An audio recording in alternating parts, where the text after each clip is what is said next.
Um, so I'm gonna start it like this. I am a guy from a place.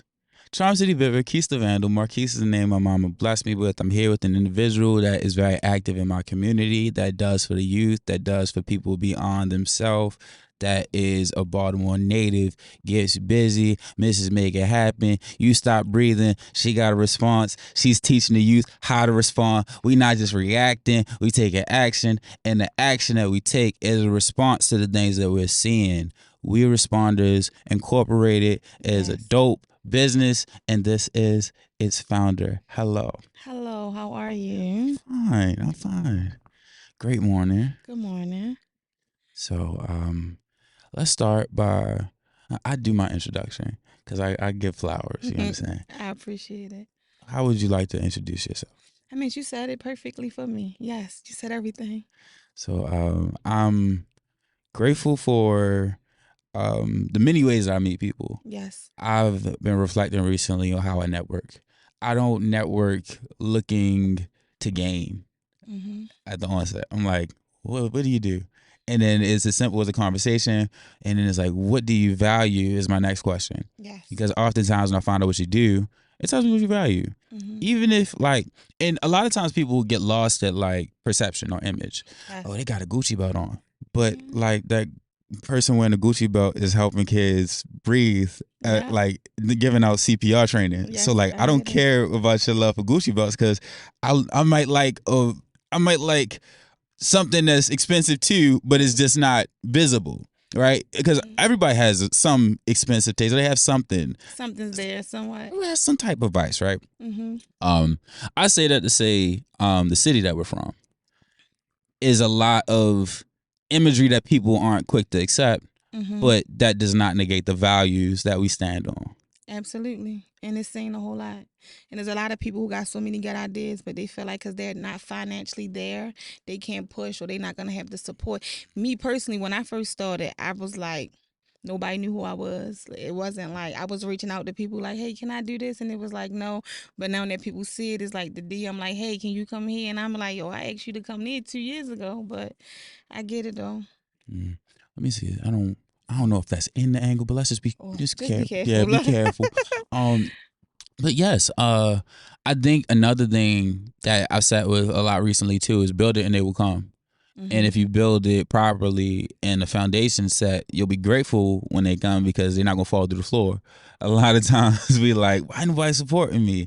Especially and it be as perfect entrepreneurs. timing though, because when I look at when I first started, I wasn't nowhere prepared to where I'm at today. So I'm so happy that it didn't take off when I originally started, because it's like in January, it just took off like overnight. Like one day I had a conversation with one of my good brothers, Gerald. We put an event together, and then it was like everybody was like, hey, we need you, we need you, we need you. So I think my situation was perfect timing because I was more in a better situation where I can attend to everything that I needed to.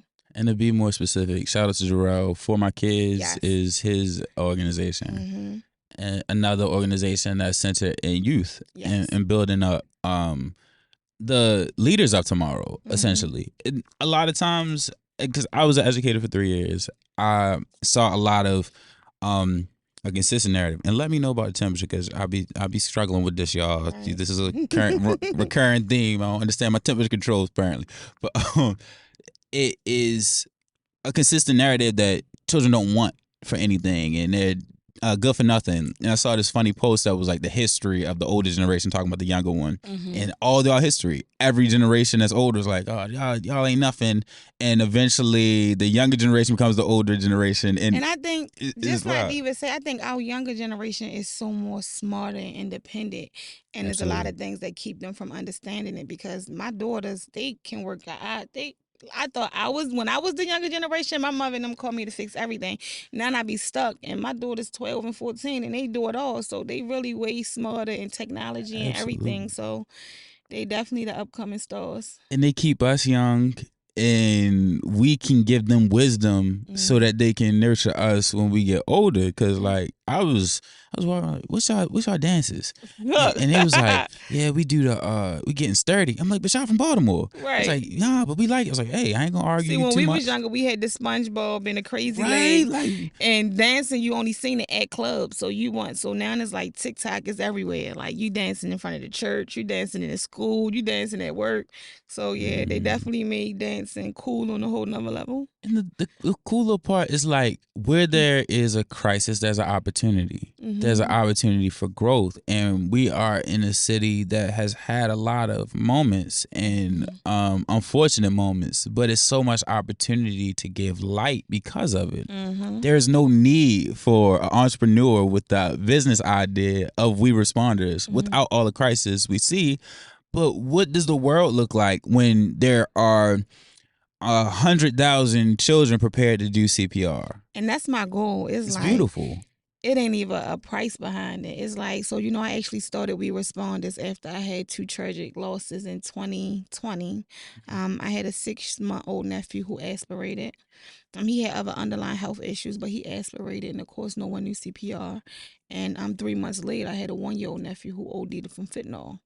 And at the time, it was like a lot of those situations probably would have still had the same outcome, but it gave me a look on the ones that could have been saved. And it's like a lot of people don't know CPR, especially if you're not in the medical field. But I feel like it's something that every job should require. Like with the mass shootings and the kids getting shot up at schools, it's like our kids are the first responders now. Yes. And they should know what to do to render aid so that they cannot pick up the phone and record. They can jump in and help. So that's my goal. If I can get at least 1,000 this year, that's the least. 1,000. And look, it'll keep growing, and it is just I'm so big on intention. I'm so big on understanding that business is service first. We're in the people industry. No matter what industry we're part of, people are the target.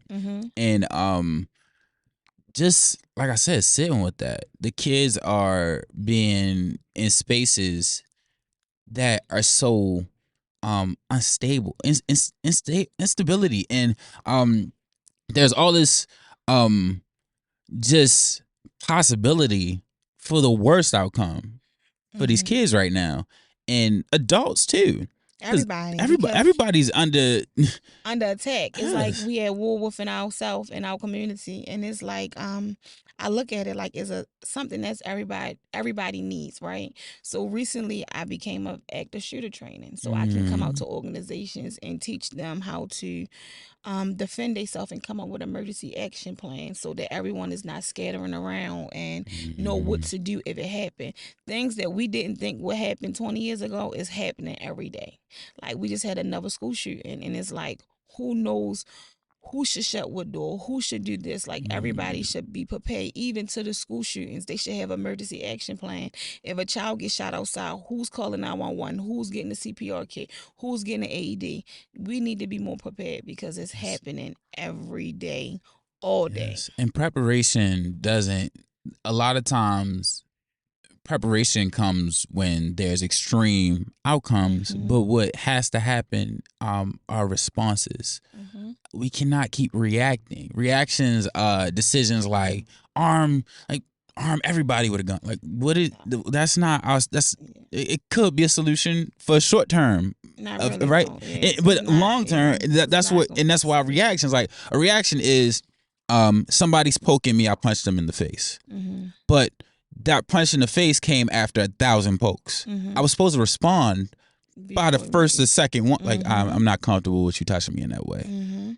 But if I allow it to continue on, if I allow this student to not be seen for 3 years of their experience in my building, if I'm the principal and I walk past them every day and never greet them, that's part of what's creating these prolonged issues.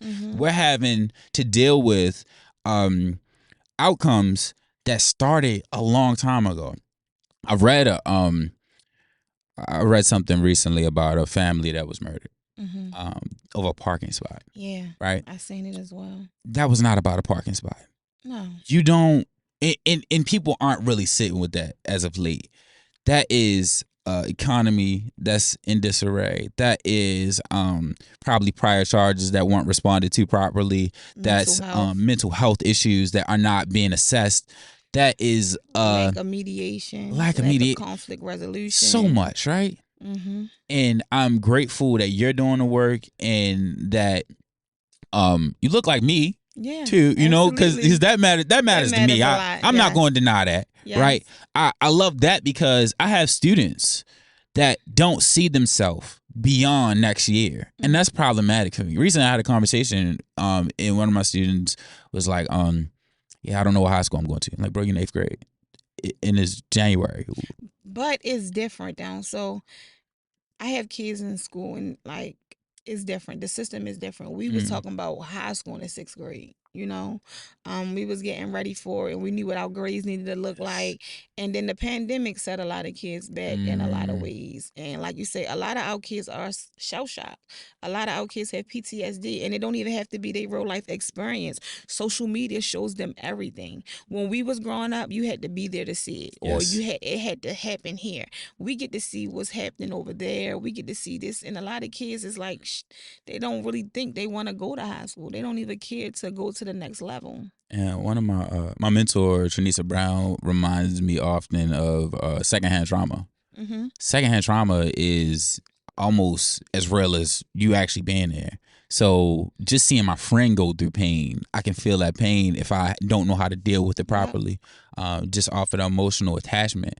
And mental health is such a problematic space because we haven't taught people how to regulate emotionality. And that goes, and like I say, that goes back from a lot of things. I was watching something TD Jakes was saying not too long ago, and he was stating to us like, our traumas is generational passed down, you know, and our parents taught them what happened in our house stays in our house, or our parents taught us, boys, you know, y'all was taught that y'all couldn't cry, like, boy, be quiet, suck it up. And now that y'all get older and y'all get all these emotions, y'all was taught that you shouldn't cry. So now that something is making you cry, it become anger because you're disappointed in yourself because you was taught that you shouldn't cry. And I think that, you know, a lot of things is taught and it's passed down. And all in all, it's just like generational. Like, we got to break it somehow, some way. And I've called it generational curses, but then I had to reframe my thought around how to respond to it. Generational curse. It's so much space to give grace for why people showed up like that. A lot of us still are first generation college students. Some people are first generation like scholars overall, even if you don't go to college, like to open a book and really sit down and take time and to have read 10 books is not something that's in our lineage. It wasn't normal. And even down to, like, shout out to my mother is a worker, but even us wanting to be business owner, I grew up and seen her work my whole life. I seen my mother work 2-3 jobs. I seen her get it done by all means, but it's just not in me. You know, I just can't give nobody 40 hours every week, and it makes your hustle a little different. This generation is entrepreneurs like out this world. I mean, you see them younger and younger, and it's just like a lot changed. And I feel like we is changing the culture. We changing our generational curses. We breaking them through modeling in a lot of ways. And it's so beautiful. It's so awesome to see and be a part of it, because it's just so much opportunity. There's so much abundance. There's truly a lack of nothing. I know when I feel there's lack, it's a perspective I'm taking. And oftentimes somebody's hoarding it. Yeah. Like we all got something we can give. I just saw a post about somebody that came home from jail and someone was asking, could somebody just send some shoes or some clothes? And I was like, I don't know if I have it right now, but just to big it up, like, we got overloaded closets. Right. And that goes back to the idea of it. Because if you go in your closet, you have shoes and clothes you ain't touching years, and there's kids that's really out here that's cold. Yes. But it's a catch-22 with it too, because I think we have to understand the mental health of them. Not too long ago, I went and fed the homeless, and you meet these people and you want to give it to them and you want to help them, and so many of them don't know how to receive it. And you got the ones who got the attitudes like, oh, I don't want that, or that's all you got, and then be so hard because they don't know how to receive it. And it's like, we can get up and we can go out here and feed the homeless, but who offering them mental health services? Who offering them understandings? Because a lot of them can get out of it if they have the route, or they know what steps to take, and a lot of them don't get that. It's amazing that you mentioned that, because lately I've been sitting with non-judgment, right? I'll say I'm not judging, but then I'm also recognizing I'm not accepting on the back end. There you go. So it's like, I say I don't judge, but how accepting have I been? And then I sit with to big that up, I'm giving. Naturally, I'm the oldest sibling, so I'm always in this frame. I don't want to be selfish. I don't want to be selfish. But how healthy have I been in receiving the love that people give me? I get afraid of adulation or like praise at times, and it's like a way to accept it. I'm not supposed to overload on it or covet and hoard it, but at the same time, it's like I just had to respond to that and reflect on it a lot more. Because another thing I speak on a lot is how success and violence run in tandem in our city. Like, I had to catch the bus to that McDonald's on Harper Road where little Scooter was killed. Like toward the end of high school, I had to I was constantly reminded of like people having health issues, from heart attack, diabetes, an abscess on the teeth, all these different things that I was just constantly hearing. Somebody that I knew of that was close to a family member was killed at his front door, and he was having success and motion in a time where it wasn't normal. So it's like, as I'm stepping in this space and I'm doing something, right? It's real scary. With no reference. It's like, thank you, God, for all of this. It gets you to the point where it'd be like, first and foremost, we got to learn how to celebrate ourselves. Yes. And, Karan was with you the other day, but he told me, he'll say something like, you doing it? I'm like, I'm trying. He'd be like, you're not trying, you doing it. Yes. And he'll tell me that real quick, like, you're not trying, you doing. But it's more so like, we got to learn how to celebrate us and celebrate ourselves, but it's so hard because we in a city where we go pop some bottles and celebrate. Now we the next target, That's the point. So it's like, you wanna have fun, and you wanna show your accomplishments, and you wanna come together, but then we gotta move in a different way, because as much as we got supporters, we got haters that we don't even know. I remember having that conversation in one of my classes. I think a high school senior or junior was murdered on his prom night. Oh yeah, I remember. Right? Yeah. And one of my students was like, he shouldn't have had that on. I was like, wow. Damn, that hurt. Yeah. It hurt because he don't know what he just said. And it hurt that he even moving with that mentality. And it hurt, and that's the mentality of the ones who look at it that way. Yes. But then we look at it as parents who celebrating that your child made it to the 12th grade. A lot of kids didn't make it to high school. We celebrating that he worked hard. He might have been an A student. His parents could afford it. So it's like, we can't give our kids what we work hard for. You can't bless them with what we have. Like, And it's sad reality though. And I look at it like, everybody that make it big in our city, they be like, oh, well, you don't come back or you don't do this. It's hard to really celebrate in your city because it's your city who don't want to see you celebrate. Right. They don't. I struggle with that. I'm like, if you don't love me, I can't be in your space. Because the way I love me, it hit different. Big. And that's big. Energy, the vibrations, and a lot of people be like, oh, everybody talking about that now, but we didn't know about it. So as we learn about it, and people be like, oh, everybody want to talk about their energy and their vibrations. Once you learn about it, it's scary because you can go hug a person and jump back and be like, oh, like this conversation can't even go on. This was beautiful. Even though we didn't know the term for it. Remember back in the day, my people was like, everybody can't sit with me. Right. My grandmother and them used to say that. Don't let everybody in your house. Don't eat from everybody. My grandmother recently told me, and I'm telling y'all this too. Don't let everybody pray for you. Yeah. Because everybody ain't sending up love, and everybody ain't praying to the one you pray to. Yeah. So everybody, and that's 100% right. Everybody's not praying to the same person. So they prayer, is definitely different. But I also learned, coming into this, I tried to start this probably a year or so ago. Shout out to Shalise because she got everything done. But when I first originally came up with the thought, I had to stop telling people. I felt like the more I told people, I kept getting setbacks after setbacks.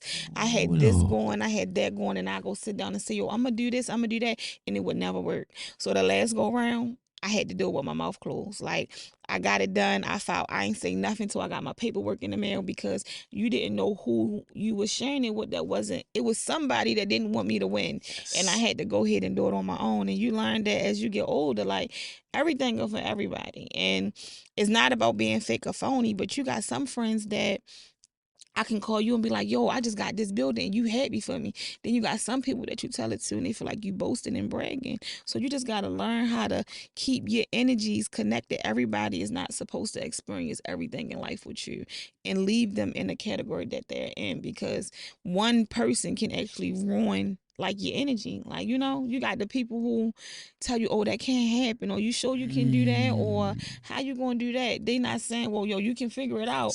Gotta stay away from those. And then it's that thing of transmuting energy. Some people take what you're doing and they add a negative spin for it. Like, right now, I'm a yoga instructor and I'm into fitness, and I'm very into like getting my body in the space that it gotta be. Some people are like, oh, you only doing this for women, was what I used to hear. Da, da, da. I'm like, okay, so even as an instructor, I'm conscious of that now, because it's like, I don't want nobody talking about I'm overly sexual because I'm trying to help them with a pose.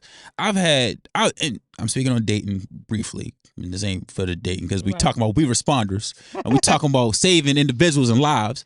But I'm sitting with it like, I was talking to somebody like, you sing for everybody, don't you? Like, no, I don't. I just like to sing. I don't know, you brought that out of me in this moment, but I guess I gotta go sing for everybody, because you don't. Right, because you're not taking it. Right, and it's a lot of people that will take the light that you are and try to find darkness and dim it. It's like, no, this is not, like, when I sit with some of the things I used to hear when people were like, oh, why the pastor got so much? I'm like, well, that's not really what I'm supposed to be concerned with. I just came here for the word, and whatever he got is what he got, and I'm gonna go get what I gotta get. And I'm gonna chime in on that, because I went to Jamal Bryant Church, right? To each his own. They felt how they felt about him, but I can tell you that it wasn't him. It wasn't what he had on. That man could take one thing and switch it all up, and then have your mind going, right? And I can go back to like a while ago. He used to always say, and I use this to this day, we can't praying is just like us going to the drive-thru, right? We can't go put in our order and skip the second window and pick it up. You got to put that work in the middle. You got to make that payment. And people think because they pray for it, they supposed to just have it. And no, it's 3 steps to a drive-thru. You put that order in, you go pay, and then you receive. Right? And then he said the same thing with work. You can go work a whole 2 weeks to get a paycheck, stand in the line and cash it, but you can't pray and put their work in to get the outcome. So everybody got, to each his own, but it was so many things that I can remember to this day from that man. And it wasn't about him or what he said. He just knew how to get it to me, right? And it's people like that in Sarah Jakes Roberts. I don't know if you know her, but that, like, she know how to give you something. And it's not about the mega church or, like you say, the Gucci belt or the... Yes. It's about the person and what they can give. And I'm big on ideas, not idols. Yeah. Because when you idolize somebody, you essentially accept everything they are. And sometimes we will find ways to ignore the flaws to make it right. But the flaws are still the flaws, and what was right didn't come from them. It came from the one who gave it to them. Yep. So it's like, ego is naturally going to get in the way. We are flesh first. We are spirit having a human experience. The human experience of this is we are disgusting. And we breathe in good air and good energy and emit CO2. Like, just naturally we are destructive, right? Right. By our very inception. But the creator that made us possible is all giving and all love and all abundant. Every day somebody checks out, somebody's checking in. It's a birth every day, and there's not just one kid coming in. It wasn't one person with March 11th. It wasn't one person. Yeah, those is one. A lot of them. There's a lot of them throughout the world. Absolutely. And that's the idea that we got to look at it like, man, we most definitely on borrowed time, and it's not just us. And like we gotta celebrate and do as much as we can, because like you say somebody checked out and we woke up this morning. So we got to find a blessing in that, you know. And even with doing this, like, you know, we here at my spot and it was an idea. It was a vision. And I said it, I spoke on it, and he did it. And I didn't even tell nobody to after I got it. You know, I had a couple of my I had Karan and Shalise and Fred who submitted letters, you know, so you know, to help me get in and everything. But other than them, I didn't boast, I didn't break, I haven't even post, you know, but so much since I got the keys. But I feel like, you know, we got to wake up and look at every day like, man, we got a second chance to do better. And we got to understand this is the biggest thing that I want people to understand. Your ears and your eyes is the key, the leadway to your subconscious. And we got to watch what we look at and what we listen to. That's back to what you were speaking on for us, the social media and the secondhand trauma. We got to watch what we feed in our brain and we bring it into our ears, because we'll begin to think about these things and dream, and then we'll think these things are normal. So when people be like, oh, you don't listen to this and you don't listen to that, I have my limits on my intake. My intake for us, everything. Growing up, I used to watch First 48. I used to watch all that, and then I understand why I was so paranoid. I had to check the doors 3-4 times at night because I'm sitting right here watching a show about killing every night before I go to sleep. And now that explained, once I learned that explained why I was so paranoid and I was so scared, because this is what I'm feeding my mind. So now my mind think this is reality. So now I get to go to sleep and I don't jump in the middle of the night and go check the stove. I ain't looking out the window to see if somebody out there, because I'm no longer feeding my mind that, and I'm no longer listening to that negativity, because that's not where I want it to be. It's conscious consumption. And I've had to, that's why I'm so I consistently bring up reflection, because even in some of my conversations, I forget that I'm giving new light to something that died. Yep. Let it die. Let it go. And it's like, we are abundant, we are intelligent, we are persistent, diligent, disciplined. Discipline means so much to me as of late. And I didn't always want to use the word because it felt like a brag, because everybody's like, I want discipline like you got. Like, don't talk to me like that. But I just sit with, like, discipline is giving up what you can have now for what you can have later. And a lot of times what you'll have later is going to benefit you way longer, but it doesn't look so appealing to get to, and it isn't so it doesn't have the best marketing. What you can have now, it's 7-minute abs, man. Why don't you just pay $20 to the call in, toll free, pay you $20 a month, you get 7-minute abs. I'll send you a DVD every month. Oh yeah, I can pay for $20. But it's like, oh, so the doctor who told me cut out the salt and the sugar and just do that for a month and go for a walk every day, I'm not really going to do that. But I can pay the $20, and all of the things I mentioned were free. Because salt, sugar, and a walk, those are all just choices in diet and in scheduling. The $20 a month to the dude with the abs on TV who sold you a DVD, and it don't even work. It don't even work. And I'm one who lacks discipline in that area, because I know that this should be my number one priority. I know that I shouldn't go eat. I don't eat red meat, so it's not one of those, but I'm going to eat crabs 3-4 times a week, and that is terribly bad for me. Coming back a little bit. I'm scary. I'm scared. I'm looking. But it's things that I'm trying to come up out of, but I do know discipline is really hard in those type of ways, but it's not really hard, because I know that I say, look, I'm going to wake up and I'm going to do this every day, and if I can get it done, it got to be what you want to be disciplined in. And discipline, and this is the power of words. Oh, yeah, you know, discipline is not difficult. Discipline is as simple as committing to doing it every day. And committing to doing it every day does not look like I got to do it the same way I did it the day before. Right? So, like, my workout journey and even my diet change was like, okay, I'm gonna cut this one thing and stick to just that one thing. At a time. And I'm big on small wins, because small wins make big victories. Yes. Small wins have gotten me to 4 years of like a diet change. I think I'm like slightly vegetarian-ish, because I eat egg every now and then, and I be looking at, I don't eat salmon, but I be looking, and I've eaten some Western fries that might have touched some chicken. It is what it is. But I've been on this journey for about 4 years, and it just started with, I'm not going to eat red meat. I'm not going to eat pork. Yeah, I just started that. You know, well, it's been some months now, and that's the beautiful part. It's like you have you had small wins every day. Yeah. And now it's months, right? When I was at my 4-month mark, I was like, maybe I can cut chicken. And that was when the Popeyes chicken sandwich came out. Ooh. And it was an awkward moment because I was curious. Was long, and I was glad to not be in them. But I also was looking, and my mother was trying to make new stuff. My mother's a chef, and she don't call herself that yet, and she got to get her licenses. But I'm speaking it up. My mother's a chef, and she cooks anything that I can think of wanting. If I bring a dish home, she's going to try to replicate it, and she will get closer or better than where they are. I just love, right? So she made all these chicken sandwiches. She started making jerk chicken, habanero sauce when she found out about Buffalo Wild Wings having sauce they sell. She found some good chicken seasoning in the batter. I could taste the batter, but I couldn't eat the chicken. It was just, she put it on the fish, right? So I started getting fried fish, but I was like, it's good on chicken. I was like, nah, I said I'm not doing chicken. So it was just fish and greens and things like that in August. And that was the one that was difficult because I love to cook up a salmon. I love a piece of salmon, and I love sushi.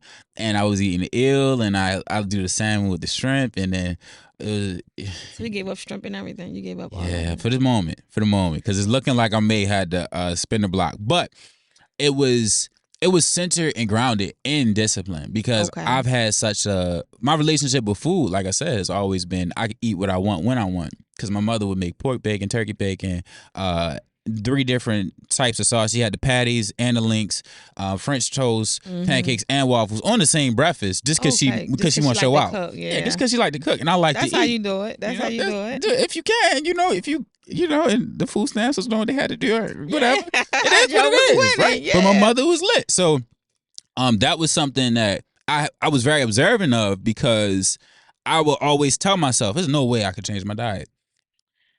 And as I changed it, I was like, there's nothing I can't do. If I could change this thing in my life, that was so right. So that was when, like, okay, I started walking at the lake. That's very close to where we are. I started walking at the lake, and eventually I got into the gym. Pandemic hits, and I'm like, I'm not stopping there. I ordered some stuff from Amazon, started working out in the room. Took that to be a consistent thing, showed my workout progress. But another thing, like you said, I didn't tell everybody I was working out. I just started saying I'm leaving early. Like, what you doing? And then I let people that was close to me know, yeah, I'm going to the gym. All right, cool. And I was going to the gym for 6 months, for a year. It was a 2-year journey. I started getting them gains. Got a little fake swole, you know what I'm saying? And then I learned about yoga through a mentor, Tranisa Brown, who was like, dude, I see you being a yogi. I think you would really enjoy this. And you like it? I love it. I want to get into it. I swear. I can't wait for you to come up. I learned it. I learned it from a black man named Changabao, who is from Baltimore. And he was doing it in the late 90s. Oh, wow. Right. So I'm like late night. I say these things aloud because, like, even recently I've been saying I didn't understand the value of the people who raised me until I would speak it out loud. Like, my father is in the military and he's a retired Baltimore Police Department officer, right?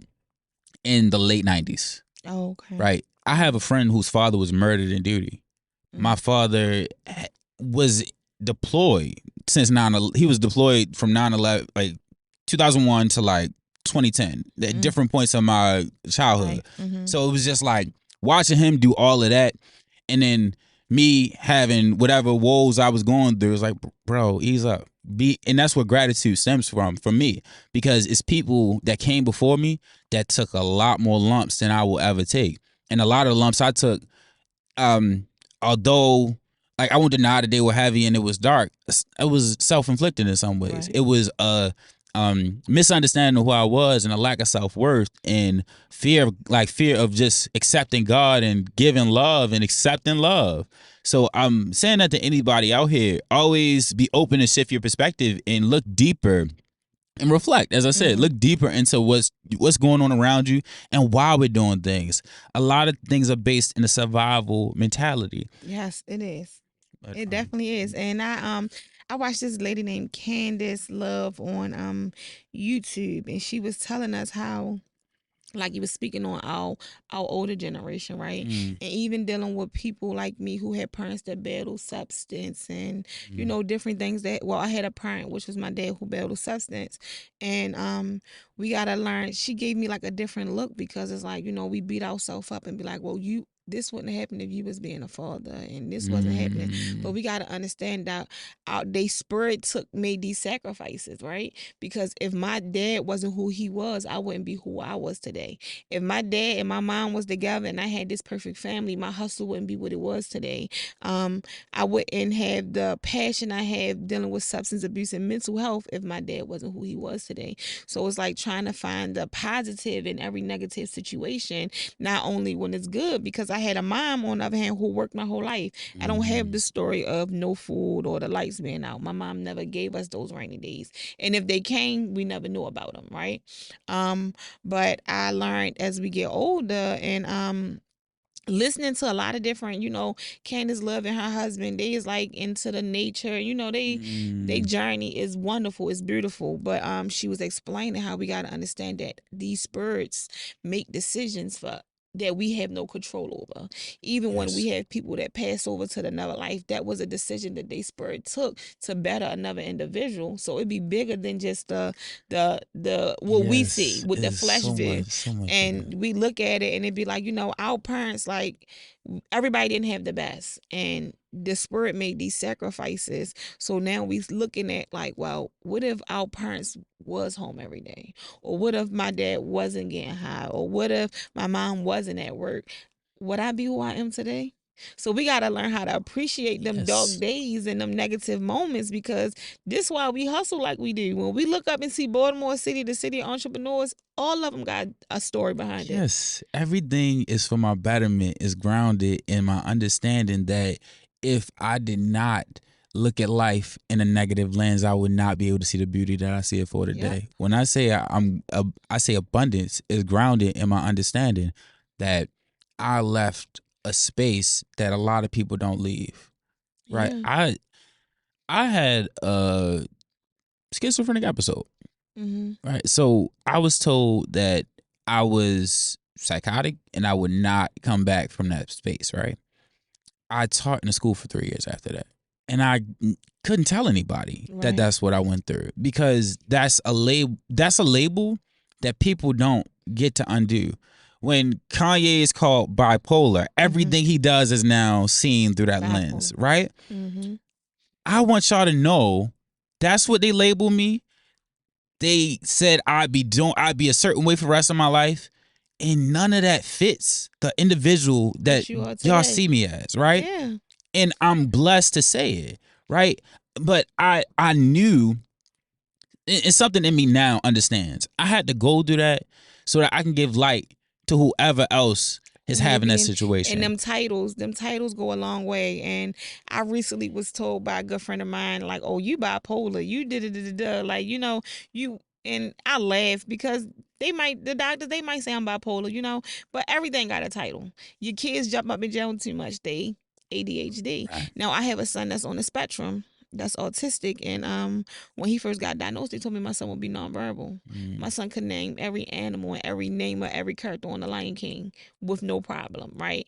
And that was bringing tears in my eyes. Like, I used to make him call people like, all right, tell him your alphabets, because I was so amazed. Like, they said he wouldn't talk, and now he have a voice. And it's like, them titles don't define who we are. Cause yes, I might have bipolar ways. I might be stubborn. I might be spoiled. They might say it's the Taurus in me. However they want to put it, it's like, that don't make us. They are just titles. A label only has the power we give it, and a label is not a limit. Yes. No. Even in you speaking on that, I have family members who experience sexual violence. Right. So my upbringing was different. My mother didn't play about like me being in certain homes to my benefit, right? And it's these different things where it's like we don't understand why people go through. But again, when we on that other side, like when I'm not drinking, right? I'm not smoking. Why? I'm not telling you. I just don't. Right? Yeah. I'm not. But that's the reason. I got labeled something that was based on my mind. Right. So I'm not playing with my mind right. in any way, in any way, shape, or form. So it's like, even when people are like, how are you so disciplined? If only I could tell you where I woke up on January 1st, 2016. Right. Like January 1st, 2016, I wake up in that space and everything is different from that point on. Right. I gotta look at my diet in a different way. I had to be more intentional. So those intentions are what bring forth the individual that people give all this praise. And that's why sometimes I'm like, if only y'all understood that part. But I have to give that vulnerability just to continue to say, it doesn't take perfection to do it. Right. It takes a desire to get it done. It took me to say, I'm not that label. And I'm not going back there. So whatever you had to do to prevent that, got it done. And it's like, I love the Jay-Z phrase where he's like, oh, why are you changing? You changing. Like, I worked this hard to be the same. Right. Like, of course I'm changing. Yes, I want to be right on the like, nose. I want to be in Brazil. I want to go learn Portuguese. I want to be in Germany this time next year just because I can. Right. I want to be on private jets. Yeah. Like, I don't. I want to dream as big as my mind can dream, because, like I said, is from the city that we from will show you some of the worst days you can imagine. Yeah. Like, in like consistently, consecutively, right? Mm-hmm. This is not all pieces of cream, but the part that I used to get irritated with, and I still get irritated by, is pockets that are so damn lovely that you wouldn't believe it was the city you see on the news. Right.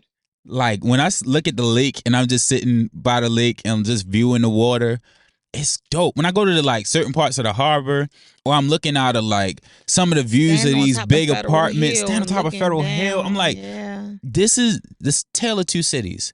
And a lot of times in our community, we struggle to get to those parts because we have fear driving through the zones what we hear the news about. Yeah. It's people trekking through North Avenue in a Subaru. I'm not going to say who these people are, but it's individuals trekking through North Avenue in a Subaru and going into a home, a row house that your grandmama probably used to stay in with over $100,000 worth of renovations. Mm-hmm.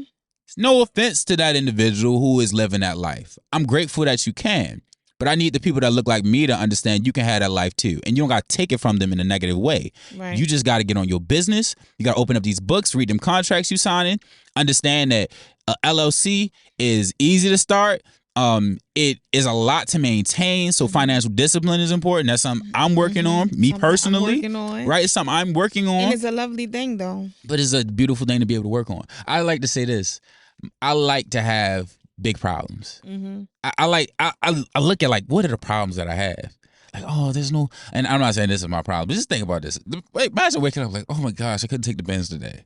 Right. Oh my gosh, the Benz is out of gas. Oh my god, like that's a different type of problem. That's a different problem, right? Than what we got. That's a decent problem to have, rather than some of the problems that we come up knowing. So, but then I look at it like it's two sides of it, because, I feel like our city, like you say, is a tale of two cities, but it's some areas that I'm not just gonna go and park at with my kids in the car. It's some areas that I'm not gonna drive through. Don't get it confused. I don't think that I'm better than none because I'm from the same city, but some situations, are out of hand. Anything can happen everywhere, right? Absolutely. But I'm not gonna just park on certain streets that I refuse to name because no. The streets know. The streets know who they are. But it's certain streets that I'm not gonna take and park my kids in and run in a store. Absolutely. And I say that because we gotta accept what it is so that you can know how to live in it. When people be like, "Oh, I'm not coming back to the city," or the city this, the city that, like I don't got them city problems. Because what I engage in and who I deal with, I don't have to put myself in those situations. And I say this too, is like, know who you are, when you are, and why you are. Mm-hmm. If I'm in certain spaces, I know certain things don't need to be discussed. Certain things don't need to be on me. Certain things don't need to be shown. Because it's like, some people have I won't say some people. At times, as individuals, we can be under this assumption that we can go anywhere, however we want to go. That life ain't meant for you to do what you want whenever you want. The gazelle can't just walk across a pack of lions and just expect to not get bitten up, right?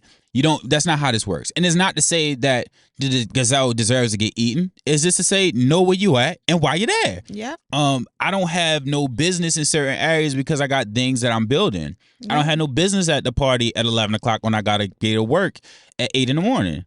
Like that's just me. It's doable. And sometimes you have to learn that to understand it, because I just recently had a situation at my daughter's school when she had these girls try to bang her. So the mom had came on. I went to the school. It kind of was a big altercation. It kind of looked worse than it was, and then I had to sit back and say I had no business even. At the end of the day, it's my child. All bets off the table. But you look at it like what I'm trying to do in life. I had no business even, allowing her to act the way, that I allowed her to act. But it was like enough was enough. You only can, like you say, you're going to poke until it's, no more. But learning from that experience, it showed me so much, because it's like I'm building so much. I'm working so hard to get where I'm at. I can't let another child and their upbringing and their lack of judgment put me and mine in a situation that I might can't come back from, So it's like a lot of as we get older, just period, living in our city, you got to learn lessons, because one thing about God, He gonna give you that same lesson over and over and over again until you learn from it. And I learned that the whole way. Like, why I'm gonna do this again? Why? Because what did you change from the last time? I'll give you this. I had anger issues growing up.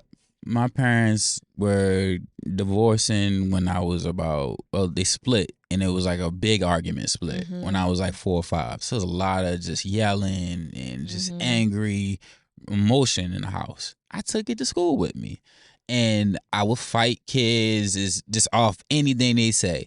And it got to be the same person I was fighting. It's a funny long story. We just always end up in a fight. So I would just keep getting in these fights. It didn't take a lot to set me off. And that was my first introduction to mindfulness. I ended up in my best friend, we were laughing about it one day because we met in that class. Like we met in a mindfulness class. We would just sit with this therapist or whoever the social worker was, and she would just give us time to breathe. She would give us time to play chess or like a card game. We just sit and talk to her. And initially, at the onset, I was like, this is stupid.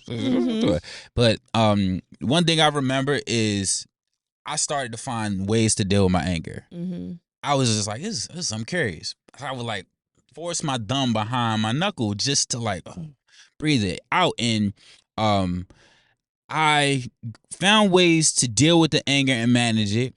But one of the problems that I ran into after that was that I began to bottle things, and then I turned it inward. And then my self-talk became very limiting. And again, when I say I had issue receiving, I was always getting principals lists and honor roll, and I was like loved by so many people, and I just felt so nasty when people would praise me because it made me, I was thinking about my friends who weren't getting praised. And I could see on them sometimes like, I might care that you won.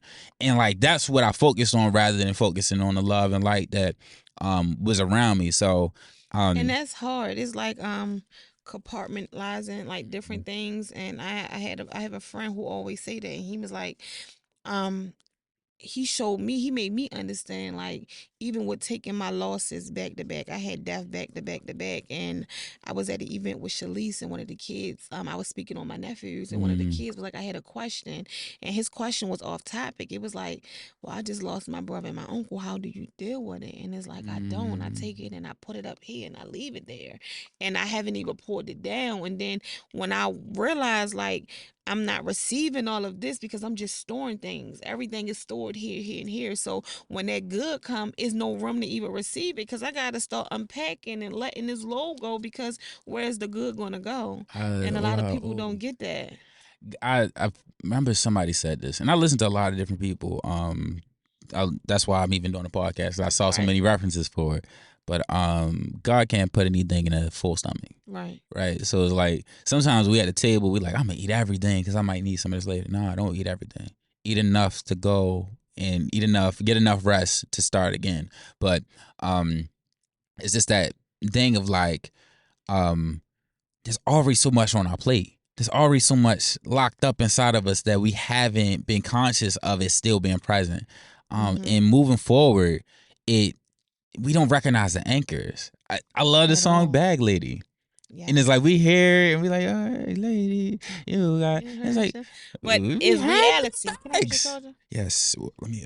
And I definitely go right here. And I definitely understand that. And me and my cousin just had this whole conversation day before yesterday, and I was upset because I was telling her like, everyone calls me, can you do this? Can you do that? And I break my neck to do it. And then when I can't do it, it's so much anger. And I look at it the way I was looking at it, I was like, yo, I do so much for you. How can you afford to be angry at me? But she was like, no, you do so much that they expect it. Then when you don't do it, they want to know what changes.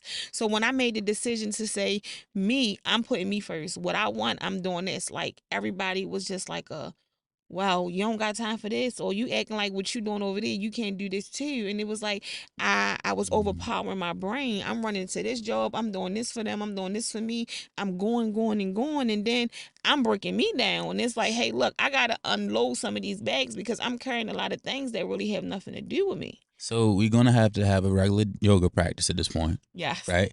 And also boundaries is something that I've had to work on. It's easy to turn a no into a yes. It's hard to turn a yes into a no. I learned. Right? So, if I ain't learned that, I learned the hard way. And like you said, those are the lessons that we will continue to get that same test. Yep.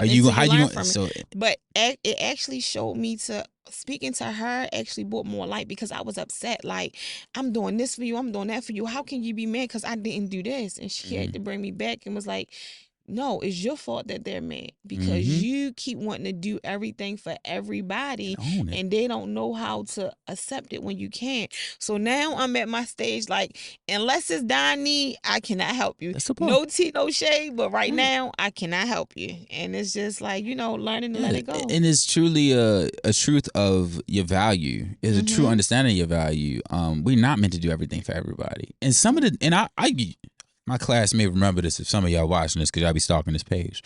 I told y'all, and I'm going to tell some of y'all that watch this too. If you can do it for yourself, do it for yourself. Sometimes people just like the feeling of having other people do things for them. Like, everything don't need to be, like, I had students like, Mr. Character, can you help me with this? All right, what am I helping you with? Just help me. I said, what am I helping you with? Because I'm about to walk to a student with a real question. You just want me to stand by you and watch you move this pencil. And then I catch myself, I was helping a couple students and they were coaching me through the problem they asked me for help with. Right. I'm like, that way doesn't work. And I think it's two-sided because I think once I had time to sit back and reflect, I felt as though growing up, I wasn't noticed. I wasn't needed. So somehow I started making myself needed, if that makes sense. No, that makes perfect sense. I was overlooked as a, not overlooked, but I didn't have nothing to give. So once I grew and I got older and I learned so much, that's broke, let me fix it for you. Right. Or you need this, let me do it for you. Because now I went through that phase of wanting to be wanted. And it's a addiction of validation. Yeah, it's so an addiction I felt like I needed acceptance. to be wanted, right? And I went through that phase of wanting people to want me. So I started doing everything for everybody to the point that you needed me. Without me, you can't do this. And then as I got older, it was wearing me down because I had my hand in 100 different pots and none of them was my own. It's a false sense of power. Yeah. And I think a lot of our insecurities will make us want power in any type of way. And a lot of the ways that we go about getting control and power are nasty at times. But we don't need control or power. We have to figure out, I won't say what we have to do. I'll say that my life has been abundant and blessed when I allowed it to be what it was.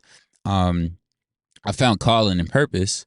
I found so much purpose in teaching youth. I find so much purpose in sharing stories such as yours. I find so much journey and purpose and just so much love in networking and having conversations about things that I'm passionate about. That's why I like to say, what do you do? And it's not to like, hey, you do that, so I want to be around you all the time. I want to ride. I don't care about that part. I just want to know what makes people tick. Because that's dope to me. I spent hours on YouTube just watching people talk about things they were interested in.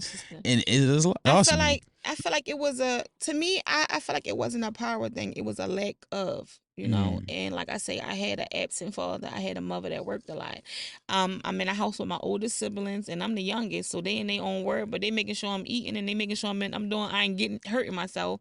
But it was more so like, I don't even think I was searching for the power. I just wanted to be included in some type of way. If that makes sense. Could like being seen? Yeah, I mean, I think I was Or just seen. So I was I I'm was sure. the Okay. talkative dancer. I was the one who did this, but I mean, I was the talkative one. I was around. Okay. But I wasn't the dancer or the cheerleader or the basketball player. I had nothing Okay. to. So you didn't. I won't even. Yeah, you had.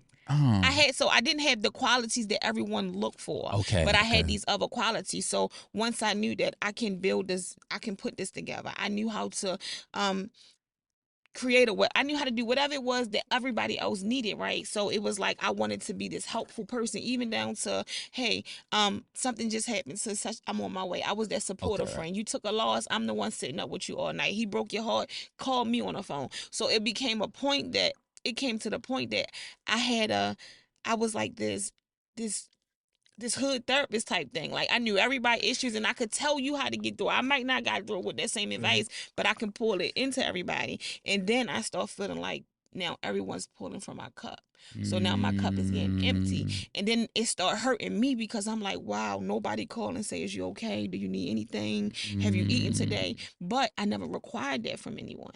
I was the one doing all the calling. So I never made it seem like I had these emotions to be hurt or I needed that oversight because why? I wanted to be there. I wanted to show up for everybody. So when I start to sit back and be like, damn, don't nobody care about me or don't nobody, I had to look at myself and be like, no, they just know that you present yourself to be this strong helper that they don't feel like, is to pour into you. But that went back on the reflecting on myself. And I was like, so now I have to verbalize that I need that too. I have to use my words and say, well, I don't feel this, or, so that people can know like, oh, you are human, right? You do need those things too. So I definitely get it. It's definitely, I understand that, a feeling like I was the flower that was always chosen, but was never watered. So everybody wanted me to help them, or I was the go-to, but no one poured back into me. I want to just lift up, like, my mother has a similar story. She is an entrepreneur, so that's where I got just the idea of it. I always had a reference for it. She's a hairstylist, and I did have for 15 years. She's been doing hair since she was 11. She is. I ain't gonna give her age because she don't want to play. Don't ever give no woman age she been in the game. Right? So she been doing it since she was 11, and it's just been such a long journey for her. But she took a lot of lumps, and she has 11 siblings, and it had moments where like they not supporting me, and I got this and I got that, and it can be such a strange space to hold because, like you said, when you look like you got it all, don't nobody know what to give you. Right. Like I sit with that because I'm surrounded by so many people like that, but I'm one of them as well. I have people that are like, how do I help the guy who's always helping me? And then I got a homegirl who's like there with it financially and like winning, and then it's like, that's not the part that mattered to me though. I want you to see me, and that's a thing that I think that's really why I was touching on that so much, because when I'm like struggling and people aren't responding to my struggle, I don't feel seen.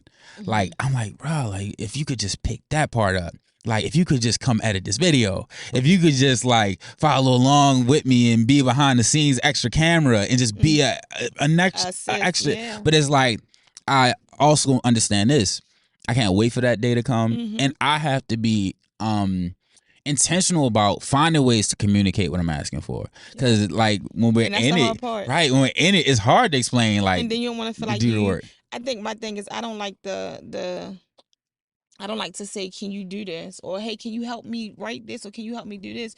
And then you say, yeah, and then don't come through. So now I got a bad taste towards you. So I'd rather not even put you in that category because I know my attitude. I know me. So I be having that mind frame like, look, just do it yourself. But if I look for you to help, because people don't know how to turn down and say, no, I can't do it. So then you ask them to help and they say, yeah, I can do it. But then when it comes time to do it, they can't. So now I feel like you just wasted my time, and time is something we can't get back. So it kind of be like, look, I'll do it myself. I'll get it done. And if it don't work, it don't work because of me. That's right? A big part. I sit with that because I had a conversation with a friend recently about that. Family and business. My understanding of can't mix family and business is don't bring family into this business, certain business aspects, because naturally family's gonna say, yes, I want to help, or yes, I can do that, because they're doing it. Their intention is to make sure you're good, and the way they make sure you're good doesn't always align with what's good for you. Yep. So of course, like I always say, intention does not mean good outcome. Yep. So mom is saying, I'm just trying to protect you and keep you safe. Stay in the house. I gotta be outside right now. I'm literally outside. I'm Mr. Outside. I'm Mr. Get Busy. I can't be in the house, right? But everybody doesn't understand that. And so it's just that part. In business, a lot of people will try to wear these hats to make you smile, and they don't realize they're going to be the detriment to it. And we don't realize they'll be a detriment because they don't have the Canva skill. They don't have the editing skill that you need. They don't have the personality to do customer service in a way that they don't look like they don't understand that our business be our babies. Like these be our kids. Child. Like we birth these, right? Your child. And everybody want to babysit and don't know how to really actually could deal with the baby in itself. And it's like I be wanting you to be a part, and I be wanting you to help, but then it be so hard because now that I gave you my baby, I put my baby in your hands and you didn't do what you need to do with it. Now I'm looking at you as a parent perspective, like I don't even want no parts no more. And it's like, well, all I did was not do this, so I try not to even give them expectations or responsibilities of something that belonged to me to others, because it's like everybody don't know how to handle it. Everybody don't respect what you respect. So everybody don't look at your passion of what you're doing now.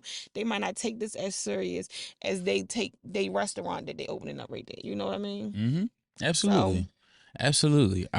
We touched on so many of the themes that this space has represented. And Vision is that great movie that's coming out, and you just want everybody to know about it, but you're gonna have to be quiet. Just drop a trailer. Don't even drop a trailer. Don't drop a trailer till you got the film done. Right. And you gotta understand, like they say, our dreams, you gotta make them dreams go. Cause the only person that's out, like dreaming is something we do every night. But you gotta put time limits, and you gotta make them goals. Like you say, even if they the little goals, even if you break them down to the smallest way. So once, like you say, I do this every day. Now you're celebrating.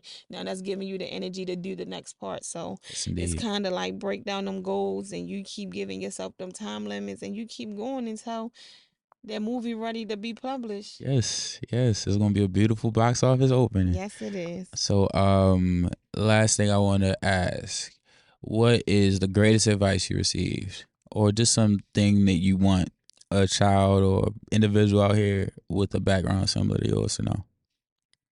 There's nothing you can't do.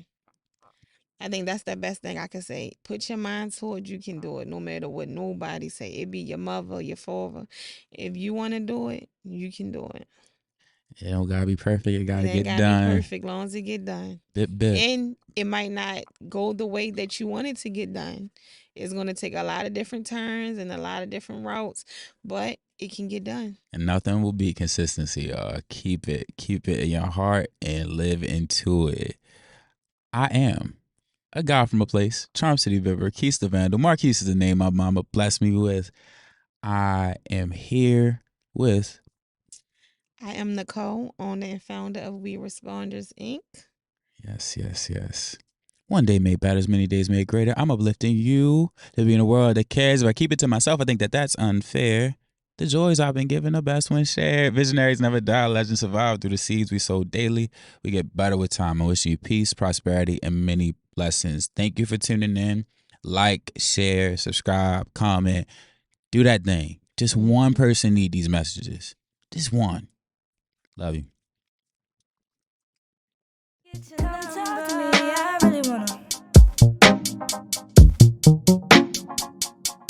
I had to get your number.